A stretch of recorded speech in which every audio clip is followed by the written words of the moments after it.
But one day I was like getting close. I think I was at like 500 subs or something like that. So I found a Facebook page that was home bicycle mechanics or something. And I was reading through it and I'm like, oh, this is my audience. So I made a post and it was like, have you guys seen this guy? He's calling himself the Bob Ross of bicycle mechanics.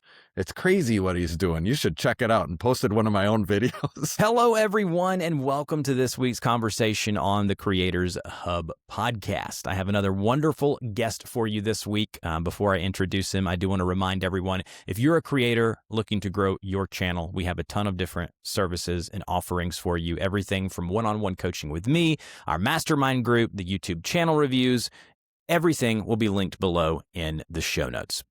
So today's guest is Andy Quant. Andy is a corporate dropout bicycle mechanic turned content creator living in southern Wisconsin. He's a father of 4 mostly grown children, avid golfer and bowler, lover of fine things, and he absolutely insists on enjoying life, focusing on authenticity, creativity, and curiosity instead of working for a living. I absolutely love that. Andy, how are you doing today? Great. How are you? Doing fantastic. So your YouTube channel, I had it pulled up here, and of course it closed out on me. The Bike Farmer YouTube channel now has right at 112,000 subscribers, not even 400 videos uploaded. You've got a great community that you've built over there. Can you let the audience know, before we get going good today, what is the origin story of this channel, the Bike Farmer channel? How did everything come to be? Sure. So I think it was during the pandemic, I realized, well, first of all, during the pandemic, the bicycle business really took off. Everybody was buying bikes. Everybody that had one wanted one fixed. So I was really busy. And I was trying to take a little chunk in the afternoon to just decompress and take a little nap and get some rest. And I started watching a lot of Bob Ross, Joy of Painting, and taking a nap watching him. And one day it dawned on me, and I'm like, I kind of fix bikes the same way that he paints paintings. It's the same thing over and over again, but each bike is a little different, like a waterfall here or a mountain there, kind of deal. And then the winter comes around and I had nothing to do. So I was watching a lot of YouTube and came across a channel called Rosa Stringworks, a guy named Rosa, who was a guitar luthier. And he would just ramble on about whatever. He's a really folksy dude from Missouri, and I was addicted to his stuff. And I got into acoustic guitars, which is primarily what I was watching him fix. And I found one that I needed to have worked on. I found an old Gibson acoustic guitar that had a broken bridge, and I was just so happened going on a road trip, going down to Texas to go ride bikes, and passing nearby his shop or his studio. And I stopped in and dropped the guitar off and started talking to him about YouTube. And I asked him, how much money do you make? That's what everybody wants to know, right? Of course. And he said his best month, just in AdSense money, he pulled in like $8,500. I was like, I can totally do what you're doing here, dude. Should I start a YouTube channel? And he looked me in the eyes and he said, absolutely, you should. Yeah. I love that. I think I've messaged Jerry before to come on the podcast. Maybe now I could have you maybe ping him and see if he'd be interested to come on the podcast. I love that. I love how you took the one-to-one of, okay, he's doing guitars, but I could do the same thing with bikes. So maybe explain what kind of videos you make on the channel. Yeah. So, my 2 main influences are Bob Ross and Rosa. And I think that the space that all 3 of us are in is a watch me work. These aren't how-to videos. It's watch me work videos. And I've never heard anybody say that before. I'm hoping that if I blast it out into this community, that people will start recognizing it as a legitimate format, because that's what I watched. And Bob Ross is the OG watch me work content creator. And I really was like, man, I got to focus on that. The same video over and over again, the same deal. Yes. Being that's what you just explained. I love technology, obviously, and there's a guy, I can't think of his name right now, but he does this where he live streams and he posts these really long form videos of basically work with me, where people can can watch him fix these things called Apple HomePods. This older generation of Apple HomePods had some major problems, and he goes in and he fixes them, and he talks you through it, and he talks about different current events and different things going on in his life. And you're basically like you're sitting there in the shop with him, which Yeah. when I watch your videos or Jerry with the guitars, it's so interesting and intriguing to hear the thought process and just the longer form nature of the videos. Now, I have to ask you this. After you started, was there a moment in your mind where you thought to yourself, okay, this thing might really work? Like, do you remember a moment or a video where you thought to yourself, okay, Andy, or you went to your wife and your kids or whatever, and you said, hey, I think I might be onto something? So there were a couple of moments. So here's how it went is I'm like, okay, I'm going to set out and start a YouTube channel. And I started watching videos on how to start, and I found Ali Abdaal, and he said, make 2 videos a week for 2 years and your life will change. So that's what I set out to do. And then saw some Mr. Beast thing where he's like, make 100 videos and make each one better. So those 2 things were stuck in my mind. And all I was trying to do is get to 1,000 subs and 4,000 watch hours. And I had 4,000 watch hours pretty quick because these are 45-minute videos and it added up. But one day I was like getting close. I think I was at like 500 subs or something like that. So I found a Facebook page that was home bicycle mechanics or something. And I was reading through it and I'm like, oh, this is my audience. So I made a post and it was like, have you guys seen this guy? He's calling himself the Bob Ross of bicycle mechanics. It's crazy what he's doing. You should check it out. And posted one of my own videos pretending to be some random guy, like thinking that the people that get it would think it was funny and most people wouldn't get it. And it totally worked. I had 1,000 subs within like 2 or 3 days on that post. It went wild. And that I had an idea. So the other format is kind of like roast comedy, 12-minute, really snarky, cynical, sarcastic, my kind of sense of humor. And I put out a video called Why Are Bicycle Mechanics Such Assholes? And it went viral. It got 150,000 views in a week, and every single bicycle mechanic on the planet. I mean, I could not believe that I was getting views from Czechoslovakia, or the Czech Republic, I guess it's called now. It was just wild. And that really put me on the map. And, I dropped that video right after I monetized. I'd gotten my 1,000 subs from the Facebook post. I had the 4,000 watch hours. I monetized, dropped that video. So I was making money. I think I got my first check was $1,200 or something. That's awesome. Let's take it back for a second. With the videos that you make, did you have any experience with editing or production before this, or is this something that was brand new to you? It was brand new to me. Actually, thank you for asking that question. The first year, I would just set up my iPhone for the first few videos, and then I bought a camera, Sony ZV-1, I think, and I realized that the mic needed to be good, but I would get footage and then send it to a friend of mine who was like a video editor, and I thought you had to be like some fancy guy to do this, and he would basically cut the videos for me, but we were just putting it out. Like if you watch my first 10, 12 videos, it's just me working in the shop. And then one day I was like, and he was doing it for free. He was just like, I want to help you. He's like, this sounds like a good idea.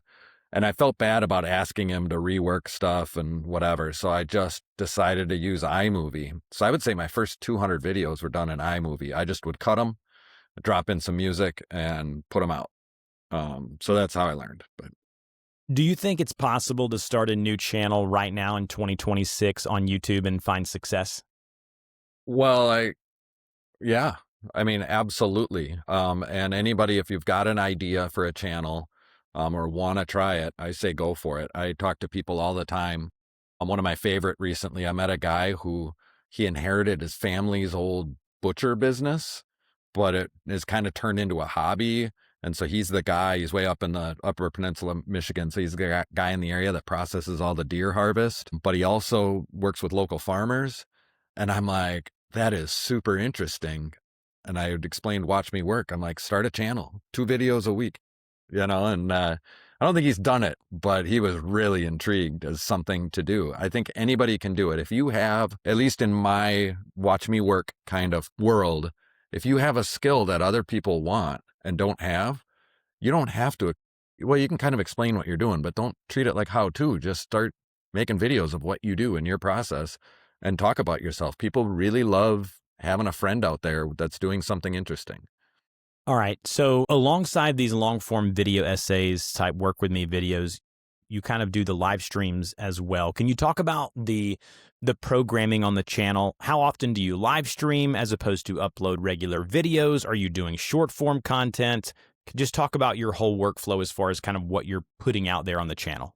Yeah, my primarily driver is the goal of doing 2 videos a week for 2 years. I was going to quit and just go to 1 video a week after 2 years, but I've just kept it going. And that is either a bike fixing video, or sometimes I go for a bike ride, or like the one I dropped the other day was just me kind of shuffling stuff around the shop. So it's just, those are my long form videos, the core thing. Every once in a while, I'll do one of those roast comedy videos, but I don't know, it's like insult humor. And I feel like I'm being mean to my audience half the time. So I've kind of stopped doing that just because I feel icky afterwards. But so I make those videos to kind of pepper in and keep it different. I don't do much with short. I have had some success lately with chopping up the funny parts in my long form videos and making reels for Instagram primarily, not much on TikTok.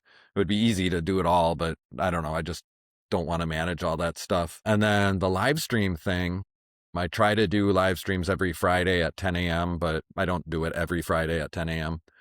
And I just stumbled across it one day. I was like, oh, what is this like? And I just went live, and then all of a sudden I had like 40 people on, and they were like, oh, Bike Farmers Live. And they're like, hey, man. And I was on for an hour, and I had a blast doing it. So for me, like, it's strange. I have this relationship with the camera now where there's an audience back there, and I feel like I have friends out there in the void. And so doing the live streams, I'm just hanging out with a bunch of friends in the shop, but I'm totally in control of the conversation, which is right. kind of fun and nice. And the same people show up every week, and I really enjoy it, and I look forward to those live streams. And yeah. Let's talk about the community aspect. You just kind of touched on it there. How Yeah. important is that, the curation of the people that are coming back, and how it has helped you monetize? These same people are showing up to these streams or watching these work with me videos. Explain how important that is to your channel and growing and niching down on YouTube. I think it's really important and really valuable for creators to harness that as much as they can. And I think I'm really not that good at it. I'm just not a joiner, I guess. You know, even in the bike world, there's a lot of different scenes, and people dress the same and talk the same and are into the same stuff. I've never like found these little cliques to fit in, or I don't really fit in anywhere. And so like, I don't feel right creating my own community. That said, when I go to the local bike swaps in the winter around here, all the cities have a bike swap where everybody brings their bins of parts and we hang out. I'm like a local celebrity at the bike swap. So there's definitely a bike farmer army out there, and I can't even get anything done at these swaps. It's wild. It's like Comic-Con for me. It's amazing. It was really bizarre. Let's talk and a lot about of fun. your decision not to reopen the bike shop. What role did YouTube play? And obviously, let's not talk monetization quite yet, but your decision to do this, was it a conversation you had with your family? What was that decision like? Sure. So, I live in a very small town. There's only 6,500 people here. Trek is the largest bike brand in the world, I think. It's $1 billion bike brand. They're 10 miles north of me. So most of the enthusiast cyclists here are associated with Trek somehow. This town needs a small little bike shop, like every town does, but it's really hard to make money with it. It just doesn't make money. I was able to start my career as a self-employed bicycle mechanic because I had the Bike Mobile, which was a Sprinter van, and I would tune up bikes. I had a website that people would sign up, and I would tune up bikes in their driveway in Madison. And that was my way of like having a profit center for my local bike shop, which has this huge history. It was like the bike shop in town from 1933 to 1990. And then I was able to reopen it. I named my son after this bike shop like 10 years before I owned it. It's really a part of me. However, I make more money with the YouTube channel online than I ever could with the bike shop, and it's really hard to find help. And I'm more passionate about making videos and doing my own thing now than I am about living my life dream of owning a bike shop. So I called it the most difficult, no-brainer decision of my life. I'm full-time content creator now, which is, I think, the goal for many of us. And I it was hard to pull the trigger, but I did, That is, I mean, I love stories like that, and I'm so happy for you that you're able to live this life and do what you're doing and have your voice heard. That's amazing to me. What is something that you wish you would have known sooner? Now that you've done this for a while, looking back at the journey thus far on YouTube, what is something you wish you would have known sooner? Let's see here. I guess from day one, I was really focused on AdSense money, and I begging for super thanks in every single one of my videos, which was a huge part of it. And then memberships. I never did the Patreon thing because YouTube memberships had become a thing. But one thing that I never really understood or wanted to get into or something was sponsorship deals or brand deals. And that changed at the end of last summer when another creator in the bike space, Matty Active, he'd be a fun one to have on your show, by the way, Matty Active. He stopped by to visit and meet me. And he's like, we started talking about monetization, and he's like, you don't do any sponsored videos? I'm like, no. He's like, oh, I got to hook you up with my agency and they'll start bringing you deals. And so I did that last fall. And now I have like 1 or 2 videos a month that are sponsored. And that has really helped with the monetization. So I wish I would have known that sooner. Yeah, and we'll talk about the monetization here coming up. I have a question from one of our members in our Mastermind group. It's something we allow them to do, is ask questions to the guests of the show. Joey asks, was there a time in your journey when you felt burnt out and lacked motivation to keep going? If so, what happened and how did you get through it? That's a really good question. The answer is all the time, probably. I'm feeling a little burnt out, but never. So I don't know if this is unique to the bike space, but I know it's a thing for Bike Farmer, and I've talked to other bike people, so it happens. But in the winter, I see a real dip in views. So like right now is one of those times. It's just 10 of 10, 10 of 10, 10 of 10 every single time. And just like the last 2 videos started out at 10 of 10 and I finished somewhere in the 7 or 8 of 10. It's hard to stay motivated, but I have that soft goal of 2 videos a week. It's drop on Tuesday morning, drop on Saturday morning, and it keeps me going. And it's like, just put out a video no matter what. Who cares about that? You got to keep the train moving down the tracks. But it does feel repetitive after a while, and I'm a creative person. So another thing I've been doing lately that's really helping is because I closed the bike shop down, I have my garage back. I was selling bikes out of my garage in the summer.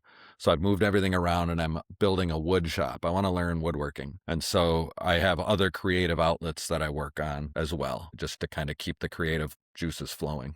If you like this conversation that you're listening to right now, I just want to ask you one thing. Can you go and subscribe to the show, whether it be on your podcast player or over on YouTube, wherever it be, subscribe. I would really appreciate it. Leave us a review. Also, let me know what you think of the show. And don't forget to check out all of the resources and the things that we offer creators down below in the show notes. And lastly, if you know a creator or have contact with someone who you think would be a great fit for this podcast, let me know. Send me an email, dusty@dustyporter.com. With that said, back to the conversation. Yeah, I think that's important. Have other stuff, whether it be other hobbies or, I find that right now I'm so busy in my personal life, my family life. It's made me that much more focused and able to double down on my work, and especially the YouTube stuff and the podcast, because I know how important it is for my growth of my business and supporting my family. And so kind of having those motivations, whether you have to seek them out, whatever it may be.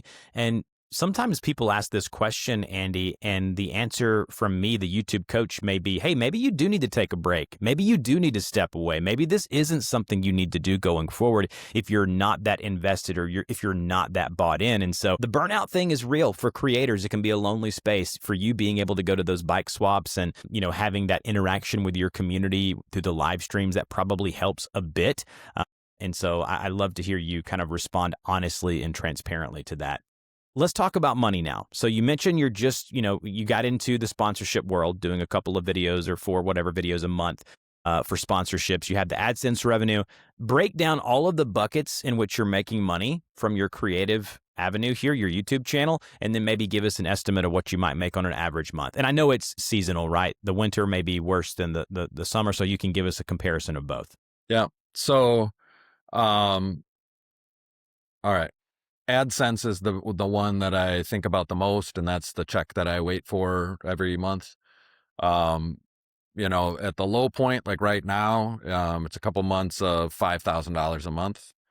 At the high point, at the end of last summer, August and September, I think we're above 11,000. So I think that's really good for AdSense money. I signed up with an agency that has been bringing me brand deals. And in the first 90 days of that, we brought in $17,000 brand deals. And I don't know if I think that's what I was paid.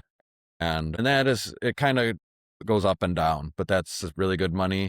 The super thanks and live stream stuff is all part of that AdSense chunk, so I don't count that as extra. I do Amazon affiliates, and I should be doing a lot more with that, but I don't. That's another one. It's like, man, sometimes I'm just like, how am I so stupid? But that was about $400 or $500 a month, I think, and I've started doing merch. And when I first finally got the merch up and going, and I use a third-party fourth wall, print on demand, and then I ship some water bottles and stickers out of here. And that is, I don't know, it's like $1,000 this month, but that first month I did it, it was like $3,000. It was a really nice bump. Yeah, that's about it. Those three ways. Can you talk about, and I know this, let's talk about the combination of evergreen videos that live on and are still valuable years down the road. We'll talk about that. And the combination of that and just these long form videos. Like if we go to your channel now, it looks like the average duration of a video is around 30 minutes to an hour, leaning towards that 45-minute mark. And so can you talk about the benefit of doing that for optimizing for ad revenue? Because you are getting multiple mid-rolls in there. And then if people are watching for a long time, that increases that watch time and retention and viewer satisfaction, which is what we know YouTube's looking at right now. So just talk about all of that and how that kind of works for your channel. Yeah. For the evergreen content, I always turn to my North Star, the man himself, Bob Ross. He had 33 seasons, 13 episodes each. They were all 28 minutes long. The exact same thing. And I mean, incredible consistency. I just don't know how he did it. I mean, he was built for this job, and here we are decades later, and go look at his YouTube stats. It's insane. Whoever's got the rights to that, there's actually a really interesting documentary out there about how he kind of died broke and young. But so I look at that, and then I think about Derek Beery and Vice Grip Garage. I watch that a lot, and he's pretty famous out there. And I always look forward to watching his finding a rusty old car in the field and get it working in the field and drive it home videos. So it's his bread and butter. It's the other videos that I don't click into. And I see the same thing on my channel. Like if I just do a boring old, bike fixing video, it always does pretty well. But if I mix it up a little bit, who knows? Sometimes it's big and sometimes it's not. So I just, that core bread and butter. And I really hope that it's evergreen and that this channel makes money for me indefinitely on some level if I do decide to put down the bike farmer pick and shovel. I don't know. Is that the right metaphor? It what is. do farmers use? Yeah, no, I love that. And then can you speak on the mid-roll ads and the optimization for that with the longer form videos? Yes. So I think 8 minutes is like a big thing because you get to see 2 mid-roll ads or something like your second one. That's right. I know. So here's the other thing that I do. I play like really relaxing, chill music in the background. I try to have a really chill vibe because I love napping to YouTube. I pay premium so I don't get interrupted by ads, but I want people to fall asleep while they're watching my videos because I get paid for all that watch time, whether they're conscious or not. So make them long and make them boring, but it's interesting and people learn from it and so on and so forth. So 45 minutes, an hour. There's this guy, Simon Fordman, that I watch. He is another car guy, no talking. It's just straight up like amazing. He's just a really good filmmaker. And some of his videos are an hour and a half, 2 hours long, and I'll watch them and fall asleep and go back and watch them again. And I mean, I'm like, this guy is killing it on my inability to stay awake. Yeah, the thing about that is that these, whatever you want to call them, video essays, long form, whatever you want to call a video podcast, we're seeing on the data side that people are consuming content this way. I look at my daughter who watches this channel about Pokemon, and this guy does like 45 minutes to an hour long facts about old Nintendo games and Pokemon and stuff like that. She's really into that. And these are things that she'll watch kind of in the background. We call this background viewing. Well, guess what, folks? Background viewing, you still get paid for those ads, right? And, I've heard Sean Duras, which is the guy behind Adelie's channel, which is one of the biggest, if not the biggest kids channel out there. He's talked about at these different conferences about optimizing for people watching while they're doing other stuff.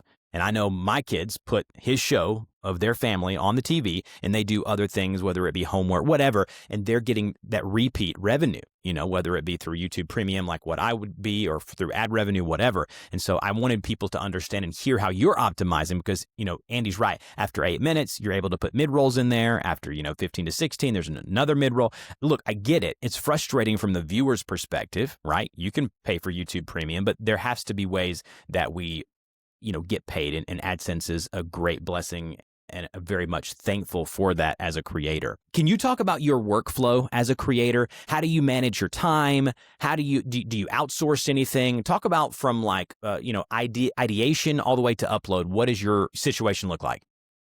Yeah, so it's a little bit tougher now that I don't have the bike shop, because when the bike shop is up and running, I did a lot of used bikes. I'd recondition used bikes for sale, which is a nice story arc for any video. I can just do a used bike, or tune up bikes that are brought in for repair, which is another really nice way. Or sometimes somebody would reach out and say, hey, I want this kind of bike. And I would like build one for them. And like, I've even had a couple of videos where they agree to be on camera. Those always do well. It's kind of hard. I don't have that anymore. So, but I can always do a bike fixing video. I have a bike charity that I actually started in Madison years ago that still exists. And it's an endless supply of bikes. So like yesterday I went over there, I returned the ones that I had fixed so they can sell them and fund their programming. And then I grabbed a couple more to bring back to the shop. I can always do that. And so each one of these bikes, I have to like think about it as like, is this going to be an interesting bike? Is there a story here? Is this characteristics or mechanical problems that will be engaging for the viewer? So I'm always thinking of that up front. I try to do the, imagine a thumbnail and a title beforehand with those videos, but a lot of times you don't know what you don't know. And so you get into the project and you're like, oh, this happened to that bike. And so that's the new thumbnail or title. I do everything myself. Everything. I don't, I'd hate it if I'm forgetting someone, but I would love it if I could find somebody to edit my bike videos. But I do there's like little funny things that I do that only I can do. I have little sayings that pop up and different editing techniques that make it funny. And I just don't know if an editor could really learn that. And so I haven't tried it. And as far as the packaging goes, can you dive deeper into that? Like as far as like thumbnails and titles, what have you learned along the way? What works, what doesn't? So I thought I started using AI after you did your AI, the last one, I don't know, a couple months ago. I'm like, okay, which is interesting because I started a whole new channel, which I'd like to talk about if we have a minute. But I started using AI for my titles and thumbnail ideation stuff. It is a good idea. Like if I really talk about the bike, how I found it, in my prompt, how the repair went, what the video's about, what I think it's about, what's interesting, and how I want the audience to react to it. AI does a great job of telling me how I should package it, right? I find that helpful, but if I just use its language and its ideas without my input, it doesn't really work better than what I come up with on my own. So I use Canva for my thumbnails. I try to keep it simple, couple, 2-3 words. A nice crisp image. I have the wall behind me where you see it's gray, all that gray. It was like blank gray because I wanted that contrast for the thumbnails. It didn't seem to help, and everybody missed you can see it here, my goofy, what do you call it? Pegboard, not pegboard. What's the word I'm looking for? I know what bulletin you're board. talking about. My bulletin board, yeah. Yeah, which is cluttered, which is bad for thumbnails, but people missed it. So I added back the bulletin board. I don't know. I'm still figuring it out. It seems like packaging is everything, or that's what all the experts say. But for me, I haven't really found the magic bullet yet. So I don't know.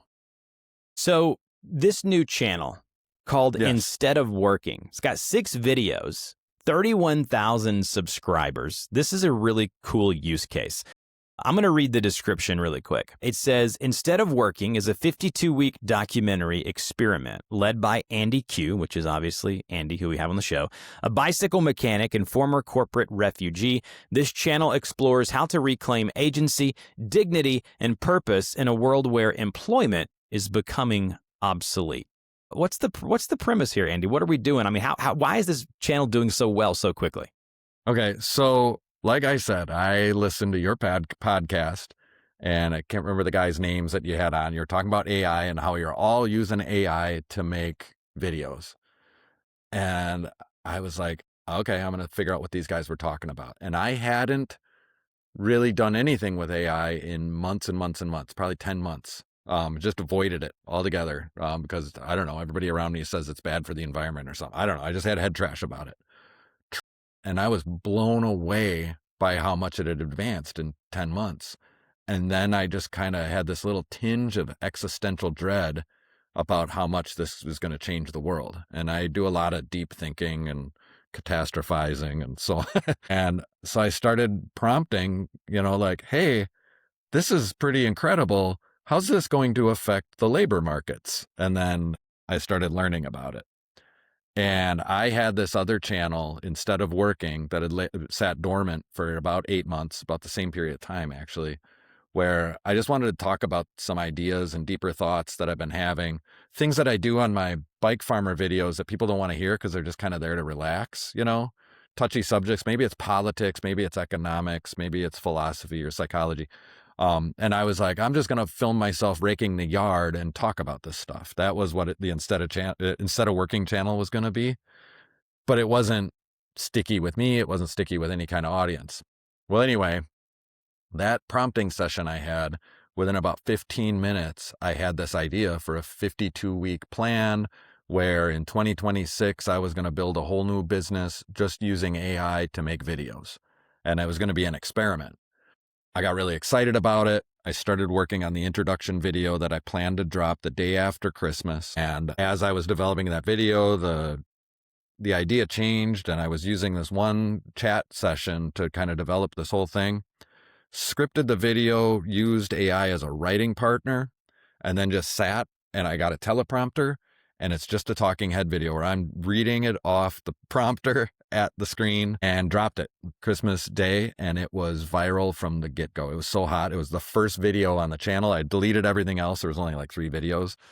And I mean, what's it up to now? Are you looking at it? It's like 365 or 365,000? Yeah, it's right at 343,000 views, yeah. Yeah, and then it was just like, I was getting 2,000 subscribers a day for a week or two. And I was like, holy cow, what did I run into here? So I learned a lot in the comments about this technology and how people are reacting to it. And so the second follow-up video was more of a response to those comments where I'm like, oh, a lot of people don't think that AI is going to be a thing. It's just a gigantic nothing burger. And so I started asking AI, like, make the best case for AI being a gigantic bubble that's going to burst. At the end of the day, they're like, oh, it's still going to cause economic, upheaval and mass unemployment. So the Instead of Working concept still exists. And then I tried making some subsequent ones. I had lightning in a bottle because that second video did really well too. And they just kind of flopped and it's fizzled out. And I've lost the passion. The main premise of this podcast from the get-go has always been to help people get their voices heard. I think YouTube is one of the best platforms for that. We obviously have other, things like TikTok and Instagram and all the other social areas. But I think YouTube is such a great platform for people. And we live in such a negative world. I love being able to put positive things out there and help other people do the same. And I think that's really the premise of this podcast. So I will link this channel as well as your main channel, Instead of Working, to let people know kind of what's possible. And I think that when it comes to AI, I've talked about it numerous times here on the show, you're either going to use it or you're going to get left behind. And so you have to decide whether or not you want to utilize it. I don't think it's going to replace us. I don't think it's going to, there's going to be some major changes happen with upheaval, and it depends on how the government monitors and manages it. I understand all of that, but I think that as a creator, you still have your voice and your creative genius that you can use, but utilizing AI to help doing it more efficiently is kind of the way to go. So guys, thank you again for listening to this conversation with me and Andy. This has been a wonderful conversation. So Andy, thank you again for joining the show. And that's a wrap on the YouTube Creators Hub podcast. I do this every Friday, sitting down with a wonderful content creator. If you've listened this far and you're still here, let me tell you, you must be a creator who really wants to invest in your craft. And if that's so, check the show notes of this episode, because you're going to see 4 or 5 different ways we can help you as a creator. I love sitting down with content creators, working with them one-on-one in my coaching program. If you're looking for a little bit of a lower barrier to entry, try our Creators Corner Mastermind group. $5 to $10 gets you in that group. You can chat with other creators all throughout the week, participate in our mastermind calls, get exclusive podcast recordings. It's a great investment in your journey. And we offer YouTube channel audits and reviews where we do screencast recordings for $50. Take a look at your channel and tell you where I think you should be spending your time. There's other ways you can connect with us, like our email newsletter, our running list of tools mentioned on the show. All of those things will be mentioned in the show notes below. Thank you, as always, for listening to this podcast. And if we've helped you in any way, please go leave us a review wherever and however you listen to your podcasts.